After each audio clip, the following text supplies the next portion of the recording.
嗨，朋友们，大家好，我是老吴。刚才一个客户打电话呀，说他们家的这个洗衣机皮带又坏了，这个月已经是第3根了，最长时间用10天左右，一般情况下就是1个礼拜左右总坏，不知道什么原因。你像咱们这个洗衣机这个皮带呀，一般最次的皮带也得用个半年至1年呢，它这个皮带是经常损坏，这个月是第3根了，让我去看一下到底是什么情况。你像一般这个皮带损坏呀，无外乎就3种情况，一个是它本身的质量次，第二一个就是皮带特别紧，第三一个原因就是这个离合器漏水引起的，这个皮带湿了之后它也是容易坏的。一会儿我们去看一下到底是什么情况，走吧。好，已经到了，就是这个洗衣机，刚才我已经把它放倒了，大家看一下这个皮带，看到没有？这个地方已经坏掉了，我们感觉一下，大家看一下，这种情况一眼就能看出来，它这个皮带用的太紧。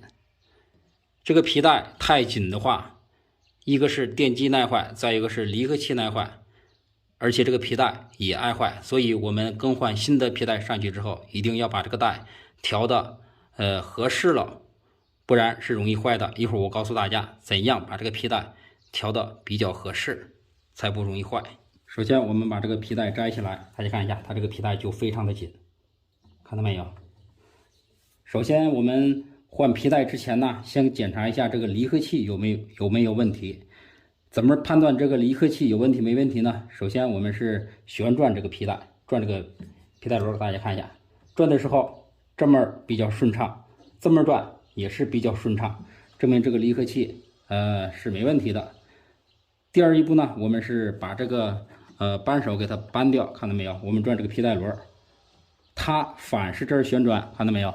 它是转不动的，顺时针旋转它是能转动的，证明这个离合器是好的，又没有发现漏水，所以说呀，它这个离合器肯定是没问题的。我们把它摘下来，大家看一下，这根皮带470的，换的太小了。你像它这个电机啊，看到没有？还有一点亮，可以往这里调一些。所以我们在更换这个皮带的时候，给它换大一点。我给它拿了一根490的，看到没有啊？480的，这是一根480的，略微的比原先大一些。这样我们给它挂上，挂上之后，我们用手摸一下这个皮带，大家看一下，这样捏一下，这个皮带特别的松软。而且怎样判断这个皮带是松是紧？我告诉大家一个绝招。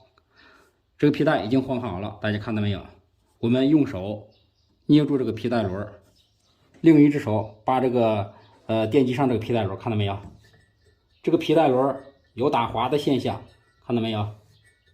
是不是有打滑的现象？说明这个皮带松紧是合适的。这样扳，看到没有？